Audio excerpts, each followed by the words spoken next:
हमारे वेदों पुराणों में पीपल की अनन्य महिमा बताई गई है। पीपल के वृक्ष की पूजा करने से, उसे छूने से ही हमारे अनन्य पुण्य उदित हो जाते हैं और अनन्य पाप नष्ट हो जाते हैं। जो मनुष्य स्नान करके पीपल के वृक्ष का स्पर्श करता है, वह सब पापों से मुक्त हो जाता है। और जो बिना नहाए पीपल का स्पर्श करता है, उसे स्नान जन्य ही फल की प्राप्ति होती है। पीपल के दर्शन से ही पाप का नाश और उसे छूने से लक्ष्मी की प्राप्ति होती है। उसकी प्रदक्षिणा करने से आयु बढ़ती है। पीपल के वृक्ष को दूध, फूल, धूप, दीपक अर्पण करने से मनुष्य स्वर्ग से कभी भ्रष्ट नहीं होता।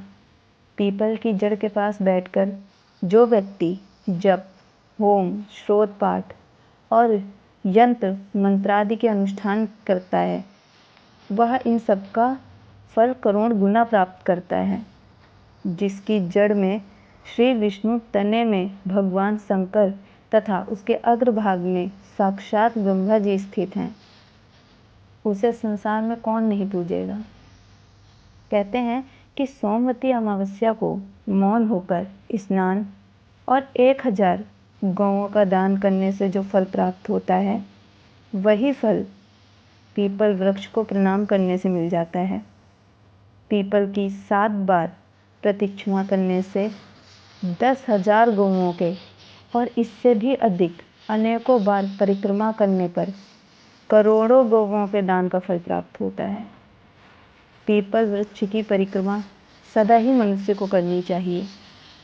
पीपल के वृक्ष के नीचे जो फल, मूल और जल आदि का दान करता है, वह सब कुछ अक्षय हो जाता है और जन्म जन्मांतरों तक उसे प्राप्त होता रहता है। पीपल के समान दूसरा कोई वृक्ष नहीं है।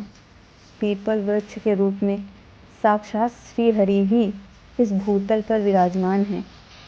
जैसे संसार में ब्राह्मण, गौ तथा देवता पूजनीय होते हैं, उसी प्रकार पीपल का वृक्ष भी अत्यंत ही पूजनीय माना गया है।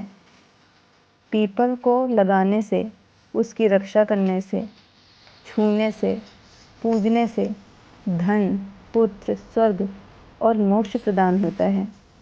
जो मनुष्य पीपल के वृक्ष के शरीर में कहीं भी चोट पहुंचाता है, उसकी डाली या टहनी काटता है, वह एक कल्प तक नरक भोग कर चांडाल आदि की योनि में जन्म लेता है। और जो कोई पीपल को जड़ से काट देता है, उसका कभी नरक से उद्धार नहीं होता।